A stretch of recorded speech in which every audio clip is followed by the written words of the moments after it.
What is going on, everyone? Welcome in. Today we are going to be doing the top 3 team needs for every team in the AFC.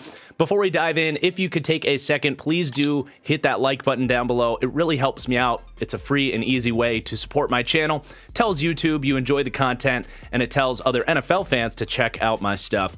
But let's get into it. We are going to start with the Buffalo Bills. And I do want to add just some quick context before we start.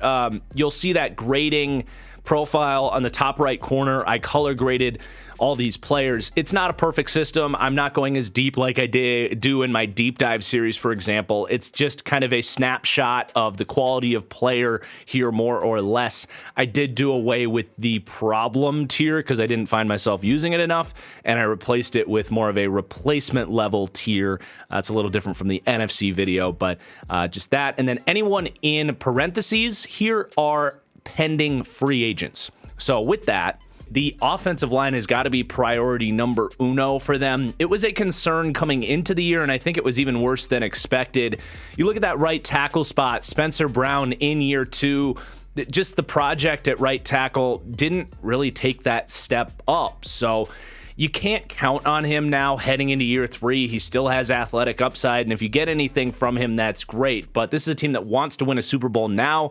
We've seen him now hold this team back, I think not just this year, but in that rookie season, he was a problem as well. So you can't count on him. And then at left guard, Roger Saffold, I think, helped out a little bit in the run game, but he's an upcoming free agent and was a problem in pass protection. So there's 2 starters in the offensive line that I think they need to find. And even at right guard, Ryan Bates, you could take him or leave him, in my opinion. So O-line, and then safety as well. They've had the priority of having Micah Hyde and Jordan Poyer here. Hyde coming off the injury, getting up there in age. Jordan Poyer as well, also getting up there in age, but a pending free agent. And even if they can work things out to get Jordan Poyer back here, I still see safety as a need. Damar Hamlin, unfortunately, we just don't know what his status is going to be, and certainly you can't expect him to be back from the traumatic experience he had, and we don't know like what his health with his heart and all that is. So I hate to say anything you get from him is house money, but he was a promising player that is kind of reshaping how they need to view the pipeline here, because Cam Lewis, Zane Anderson, Maiden, like these guys are not answers right now. To me, it's time they invest in this safety position. It's a position they've kind of avoided for a while now because they've had that dynamic duo. Safety is a super important position in McDermott's defense as well. And then at running back, look, I like James Cook. Exciting rookie year. I don't think he's a feature back, especially for a cold weather Buffalo team that a lot of the knocks on them is they get one-dimensional in playoff football and they can't tap into that running game. Like Singletary had a big year. He's a pending free agent.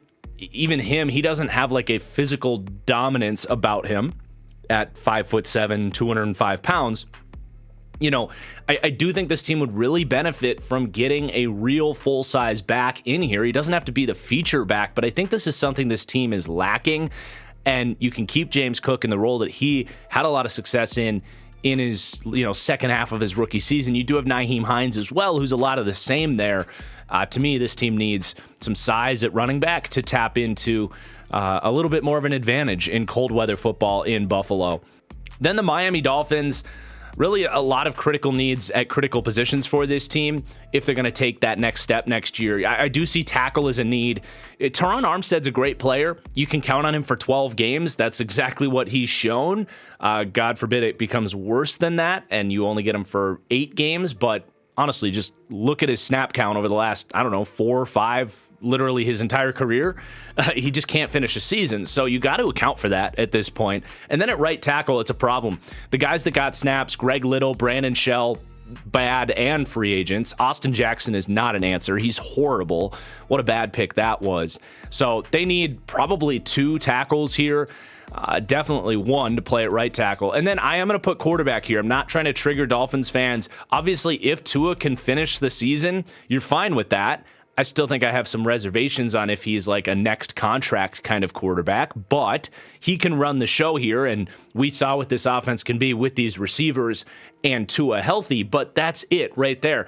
Tua just he is not a durable player. And if he gets another concussion, again, God forbid, you need someone that can step in and run this offense. Skylar Thompson wasn't able to do that. Teddy Bridgewater, I thought, would be able to do that. He also couldn't stay healthy. So to me, can you get a Jimmy Garoppolo or an Andy Dalton or someone as a really important backup for this team that can you not just picture him stepping in week 13, keeping this offense afloat and potentially going on a deep playoff run if the defense can do their job? Like, yeah, absolutely.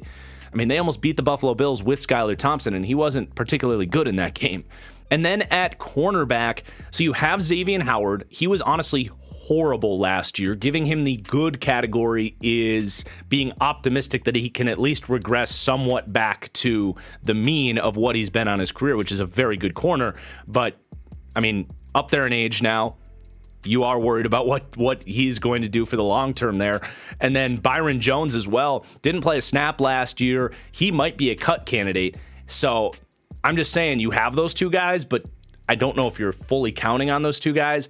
I liked what we saw from Kader Coho in the slot, but they need a new pipeline here. They need guys that can step in and start if Byron Jones isn't there for you.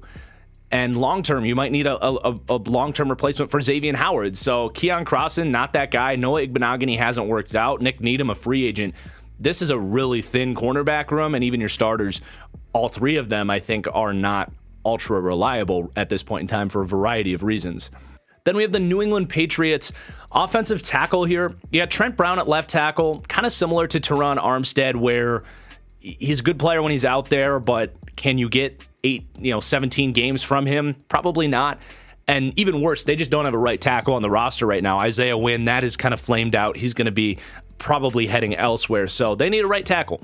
And then at wide receiver, this group in theory makes sense together. Parker is the X, Bourne is the slot, Thornton as the deep threat, but there's just not a ton of talent there, right? At a really important receiver position.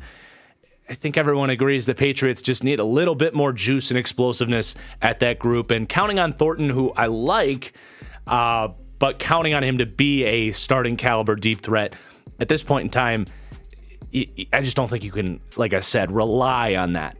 Myers is a free agent. Aguilar will be gone. If they bring Myers back, I don't think it solves their problem. Him and Kendrick Bourne are actually kind of redundant players, in my opinion.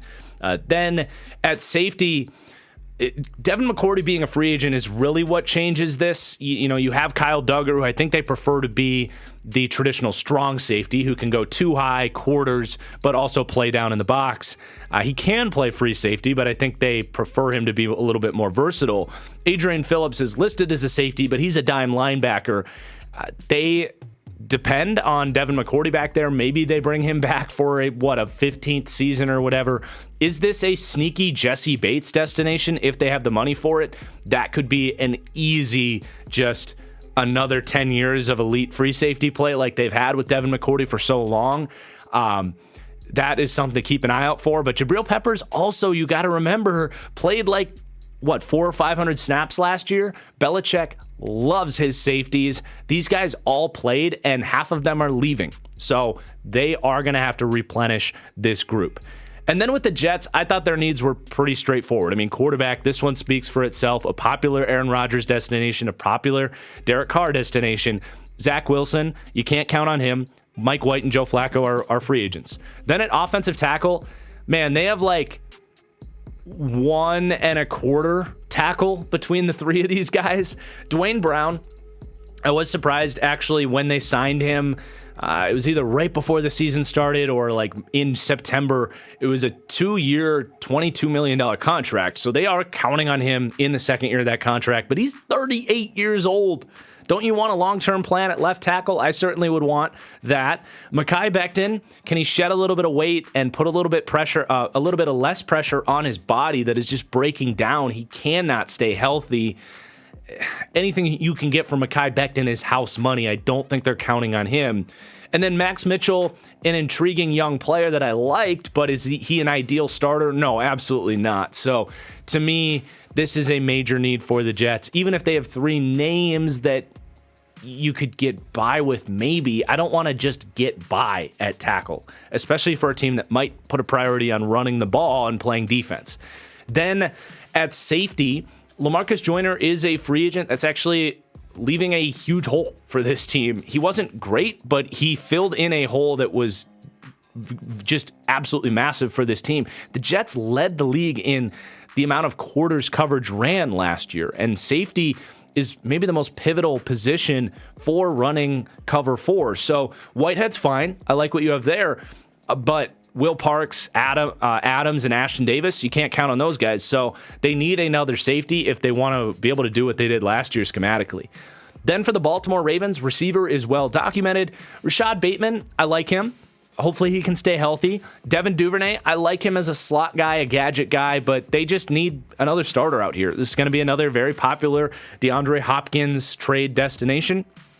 And, Prochet, Wallace haven't been the players I thought they might be able to. Robinson, who played a lot for them, is a free agent. Watkins, a free agent. Don't need to say a whole lot more. This has been really a high talking point for the Ravens and Ravens fans for a couple years now. It's time to invest in that group now that they have moved on from the Greg Roman offense. Then at cornerback, you love having Marlon Humphrey there. Brandon Stevens played a lot last year, just very up and down. Then you got a couple prospects, Demarion Williams, Jalen Armour Davis. Could turn into something, but you don't want to count on that. Marcus Peters, a pending free agent. I don't know if they're going to bring him back. Kyle Fuller, a pending free agent.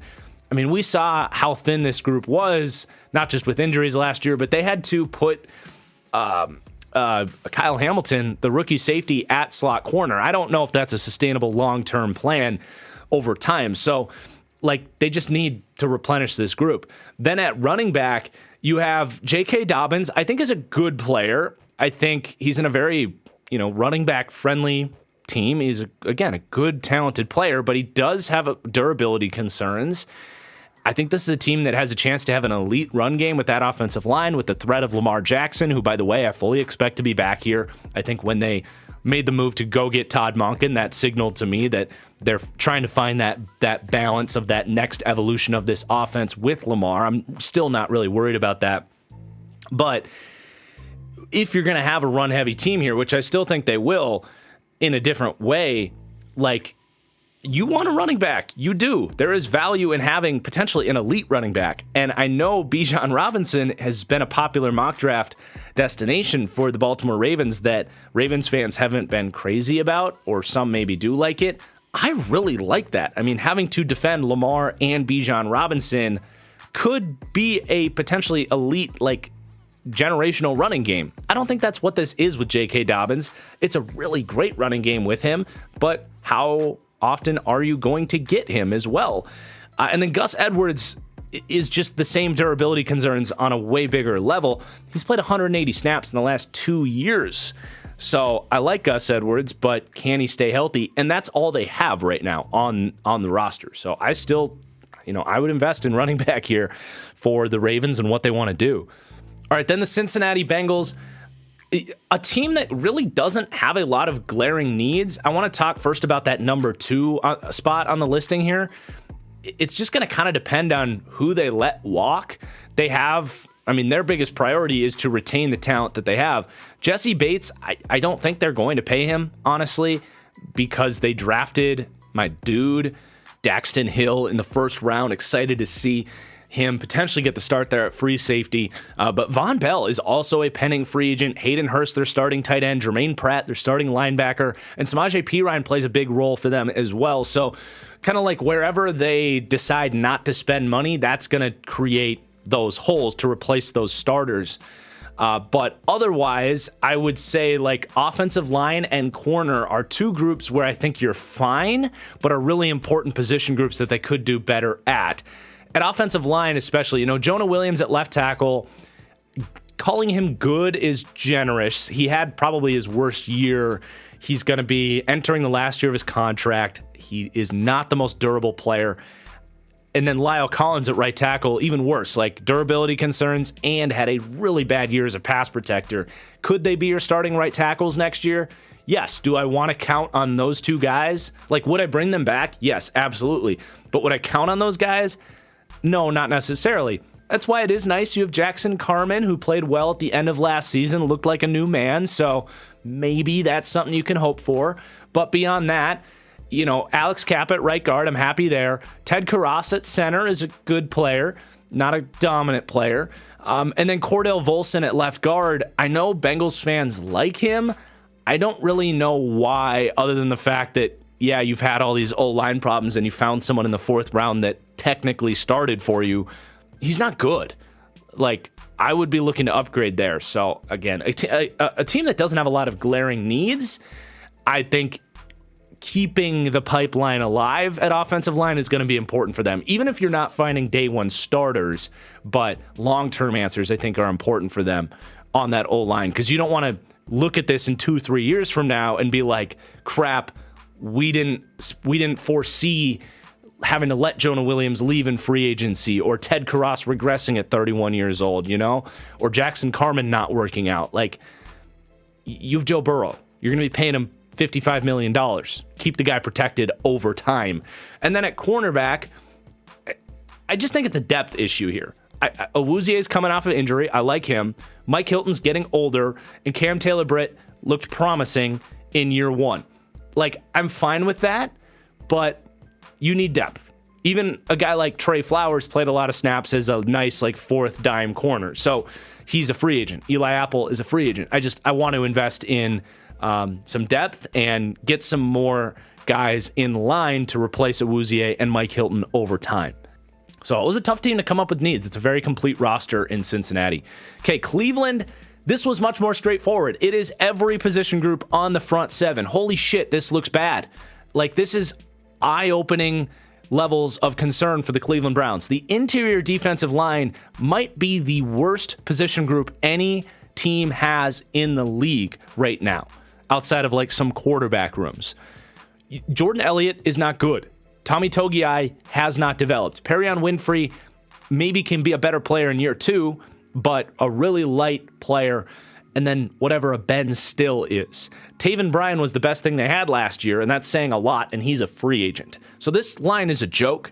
I'm talking about free agency, draft, wherever they can go to get space eaters, block shedders, pass rushers, all of it. And then the edge is also a major concern. Myles Garrett can't play all 4 positions as good as he is. Maybe he could, but you can't ask him to, like, just one defensive line formation. We're going to run a 1-3-7 in Cleveland next year, apparently. But no, Alex Wright, I thought was overdrafted. I don't know. I didn't see a whole lot there from him. I don't expect a big year 2 jump from him. Isaiah Thomas, a late day 3 pick last year. Jadeveon Clowney, do they bring him back? You could. He's fine. Even then, you have a depth issue. Chase Winovich didn't work out here after they traded the linebacker for him. And then at linebacker, also a group that is thinning out and has been an issue for them. I like JOK. He has not been able to finish a season, though, but I like him. You feel fine about him as your starter. But Jacob Phillips, not a good player. He has been forced to play way too many snaps here, in my opinion, in Cleveland. Hasn't worked out. Tony Fields showed some promise, but I don't think you're counting on him. Your other 3 like starting caliber guys are free agents. Sion Takitaki, Deion Jones, Anthony Walker. You could bring one of those guys back, roll it with JOK. It could be an option, but it's something they're going to have to do nonetheless. So front 7 is dire for Cleveland. This is like a joke right now. Okay, the Pittsburgh Steelers, I have interior defensive line has quietly become a huge need for the Steelers. We're so used to this group just being a dominant position unit around the league. And right now on paper, it doesn't look that way. Cam Hayward is getting up there in age. He ended up having another great year last year, but he's 34, 35 now, maybe even older. Let's check. Cam Hayward he's 33, and he turns 34 May 6th, so he'll be 34 next year. Montravius Adams, not a starter. DeMarvin Leal's intriguing. I think he can develop, but you don't want to count on that. Jonathan Marshall and Isaiah Loudermilk, like whatever. Larry Ogunjobi, a free agent. Chris Wormley, a free agent. Tyson Alualu, a free agent. Those were their 2, 3, and 4 players last year. So time to reinvest in this group. I look at guys like Brian Brzee or some of these second-round options being a pretty clear-cut draft projection for the Steelers. free agency as well. And then cornerback, this group's fine. I'm excited to see what William Jackson can do in more of a man-heavy system here in Pittsburgh, getting healthy into next year. They traded for him, in my opinion, for next year. So I think you feel pretty solid about him, although he did not play good football in Washington. Levi Wallace, Akella Witherspoon, these guys are fine. Like, they're low-end CB2s on the outside. Cam Sutton is a free agent. I think he's a really good slot player. I would want to bring him back, but if they don't, I don't want to go with Arthur Mallette again in the slot. So this group is adequate, but it's such an important position. It's been a problem for the Steelers team. They improved it a little bit last year, but I think keep making that group better. And then at linebacker, quietly a really concerning group. Miles Jack was really bad last year. They were kind of rotating him and Bush and Robert Spillane. They couldn't really figure out who their best starters were here. Bush and Spillane are free agents. And the Devin Bush thing just hasn't worked out here as a top 10 pick that they traded up for. Quietly a really bad move. But yeah, they need linebackers. The Houston Texans, yes, everything across the board, other than maybe running back and left tackle. But everything else, yes, absolutely. The worst roster in the NFL outside of maybe Chicago. But yeah, that's ugly. Let's just move on. The Indianapolis Colts, quarterback, a glaring need. I am curious to see what happens with Matt Ryan. Does anyone want to kick the tires on him and see if it was just a bad beat in Indianapolis? I mean, that offensive line was a train wreck. And then they just, I do think he kind of got a bad beat. If they stuck with Frank Reich and Matt Ryan all year, do they win the AFC South with 9 wins? I don't know. I don't know if that's a crazy thing to say. I know he was bad, though, so I am curious to see what happens there, and I'm rating him as a replacement level based on how he played, because he was part of the problem. I'm not trying to, make all of the excuses in the world, but he was under fire like crazy as well. But wide receiver is a need for me. You have 2 good perimeter options, Michael Pittman and Alex Pierce, but to me, you need a third option. Paris Campbell didn't take that next step this last year, and he's a pending free agent. Ashton Doolin is a deep threat that is an adequate backup. He's also leaving. So Pittman and Pierce is good, but they need more bodies at wide receiver. You can't just have 2. And then specifically right guard. This offensive line actually is looking pretty good again. Bernard Raymond, I thought, played really well in the second half of last year after not starting in camp, being flirted with as a guard, wasn't comfortable there. Once he settled in at left tackle in the second half of the year, played much, much better. So right guard specifically, you have 2 just bad players, Will Fries and Danny Pinter, who they thought was going to take a big step, regressed actually. So if they can find a right guard, I like the way this offensive line is going to be shaping up for Shane Steichen. Okay, the Jacksonville Jaguars, actually a really tough team to find specific needs. I do think safety with Andrew Wingard set for free agency is a need. I like Andre Sisco, but Rashawn Jenkins, I just don't see as even a adequate starter. I don't get why he got the contract he did. Is he a cut candidate? I just don't think he's a good player. I think the Chargers let him go for good reason. It has never made sense to me. I've never really seen it with him. So safety to me is definitely a position that they should upgrade. Beyond that, they really don't have any position group that you look at and you're they have a hole there, but there's just position groups that you could get general upgrades at. I think wide receiver, could still be something they could address. I like what they have there, though, for next year. Offensive line, I think as you look down the pipeline, especially with Trevor Lawrence, but left guard, Cam Robinson's a free agent, but I do like Walker Little, so okay. Tight end, do they bring Evan Ingram back? Cornerback, what do they do with Shaq Griffin? But in general, it's actually much more about just player development, and these guys continue to come together in year 2 than it is about having holes to fill. Then we got the Tennessee Titans to round out the AFC South. Receiver is a big need. Robert Woods wasn't the same Robert Woods, another player where giving him a good grade is giving him the benefit of the doubt that last year he was just coming off the injury, but he's getting up there in age. Treylon Burks, definitely someone you're counting on in year 2. He, to me, was always going to be maybe a bit of a projection into his second season.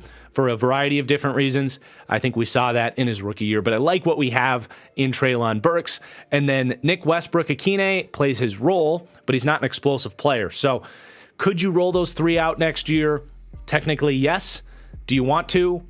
No. I do like Kyle Phillips as a prospect. We just haven't gotten to really see anything from him. Then the offensive line, Taylor Lewan hasn't been released yet or anything. Every indication I've seen is that he's going to be gone in Tennessee. He just hasn't been able to stay healthy. And I think I heard somewhere that he said somewhere that he said he's no longer going to be a Titan. So whether he's there or not, this is a need, but it's something to keep an eye on. You got Ben Jones at center, but he's like 75 years old, I swear to God. Nicholas Petit-Frere at right tackle was fine. Dylan Radunes actually played pretty good last year when they played him, but they flirted around with benching him and all this stuff. So you have a couple of guys in the pipeline there. Aaron Brewer, whatever, as a run blocker, he's okay, I guess. But Nate Davis, the right guard, set for free agency. I don't know if they're going to be able to afford him. Corey Levin played a lot for them last year. He's also set for free agency. So it's just kind of a mess right now that they need more bodies.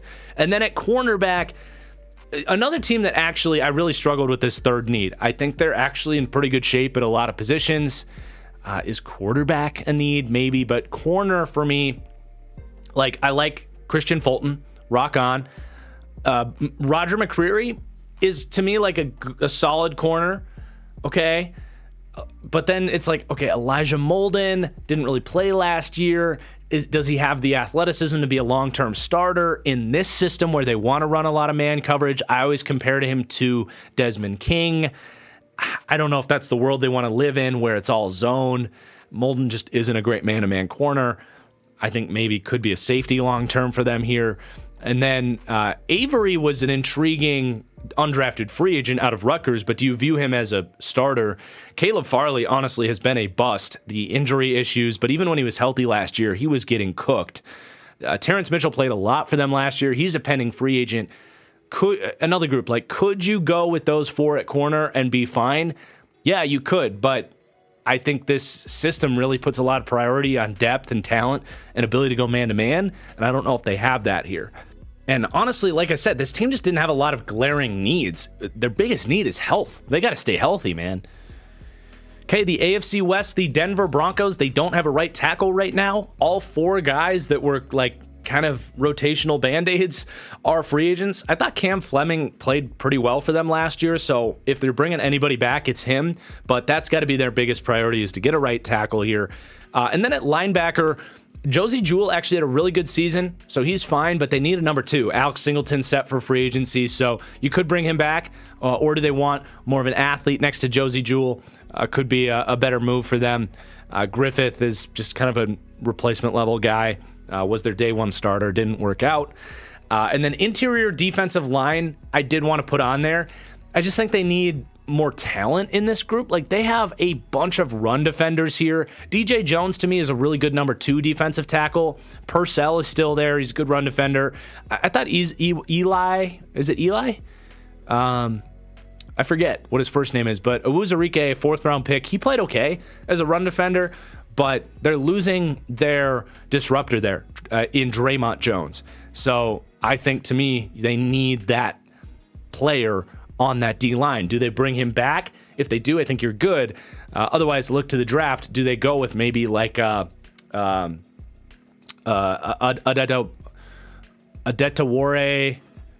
Oh, gosh. Without looking at it, I'm not going to be able to come up with it. But the Northwestern kid, do they go with him? Potentially, something like that. Something to keep an eye on. I think that's a role on this team that is completely lacking right now. Then the Kansas City Chiefs, offensive tackle. Both of their starters, Orlando Brown, well-documented situation. I don't know if they're going to be able to afford him with what he's asking for. I don't think he's going to want to play in the franchise tag with all of the noise he's made about his career earnings. Andrew Wiley as well actually played really well. Played his best game in the Super Bowl, in my opinion. I wouldn't mind bringing him back, but he may have made himself a lot of money this year, and I don't know if the Chiefs want to pay him that. Lucas Niang, he's been an injury guy, but could potentially play. But overall, offensive tackle pretty clearly in need. I think Darian Kennard could potentially fill in for Orlando Brown, but I just don't know if he's that good of a player. But I did like Kennard. I thought he was a good value when they took him. But then wide receiver, actually, right now, they just have a lot of players leaving. Juju Smith-Schuster, Mecole Hardman, and Justin Watson, all big players for them, are set for free agency. So they're going to have to decide who they want to bring that back there. Probably Juju, but we'll see what they do there. Beyond that, I mean, they don't have anyone that's really reliable at this point in time. MVS plays his role as the vertical threat. Kadarius Toney is your gadget guy. Sky Moore was okay as a slot guy in his rookie year, but they need X-wide receivers and reliable receivers. And I've never been on the Justin Ross train. I don't think he's got that explosiveness in him anymore. So I know people are like excited for him and all that, but I'm not there. Then at defensive tackle, it's a depth problem, and they need a number 2 guy as well. You obviously have Chris Jones, but Tershawn Wharton is a third down defensive tackle. You can't ask him to defend the run. All these guys, Colin Saunders, Derek Nadi, Brandon Williams, all pending free agents. They're going to need to fill in that group. Then with the Chargers, linebacker, this is a team, by the way, that honestly doesn't have a ton of needs as you look at this group, but I do think linebacker, Kenneth Murray played his best season last year, but beyond that, you got Amen Agbongbemiga, Nick Neiman, okay, prospect types. Drew Tranquil, who started for them, he was their best linebacker last year. He's a free agent along with Troy Reeder, so that kind of speaks for itself. Receiver, so we'll see what they do with Keenan Allen. There's been a lot of trade rumors with him. I actually think they'll work it out and retain him. I think he's too important for them. Mike Williams is there as well. Josh Palmer, okay. But all these guys are slow. It is what it is. These are not fast receivers. You have Justin fucking Herbert as your quarterback. Go get a deep threat, a legit one, a Jalen Hyatt, Zay Flowers. Sign, I don't know who's available in free agency, but trade, I don't know. Get someone that you can launch the ball 70 yards down the field and have confidence that he's going to come down with it, unlike Jalen Guyton. So receiver / deep threat to me is a need. And then safety. Derwin James is great. Nasir Adderley's a free agent. They drafted JT Woods in the 3rd round last year, a very raw player. I don't think they're counting on him. He's a really good athlete. And then Alohi Gilman to me is just so meh that it hurts. He always was coming out of Notre Dame. He's just not a good athlete to consistently cover. So to me, safety is a huge position of importance in Brandon Staley's hybrid split safety defense, and they would benefit greatly from having a better safety back there. Then we wrap up with the Las Vegas Raiders that honestly, everything other than receiver is kind of a need for the Raiders. But quarterback, that one speaks for itself. The only guy under contract right now is Chase Garbers, who is a top 10 quarterback in last year's draft for what it's worth. But you're not, even guaranteeing Chase Garbers a roster spot. And then at cornerback, this is a huge need. Nate Hobbs, good player. Tyler Hall played really well in the slot last year out of nowhere. And I think you feel pretty good about him as your slot corner, but they don't have a starter on the outside, and their depth is a joke. I mean, Rock Ya-Sin, Anthony Averett, Sidney Jones, these guys are all set for free agency. Obvious need there. And then I couldn't decide between safety, interior defensive line, and offensive line what to put third. I mean, just go look at our lads. This team needs a lot of help. This is why, when people talk, when I was saying Tom Brady's going to go here, when people are saying Aaron Rodgers is going to go here, it's man, they have a lot of work to do if they're going to be a competitive team and a competitive roster next year. So there you go. There are your team needs. I hope you guys enjoyed. Again, please do hit that like button if you did. Drop a comment down below where you think I went right, where you think I went wrong. Make sure you subscribe. We got lots of draft content just around the corner. My goal this week is to get a CJ Stroud film analysis video up and my top 10 quarterbacks video up here before the combine. And things are just picking up. That's all I got. Peace out. We'll see you soon.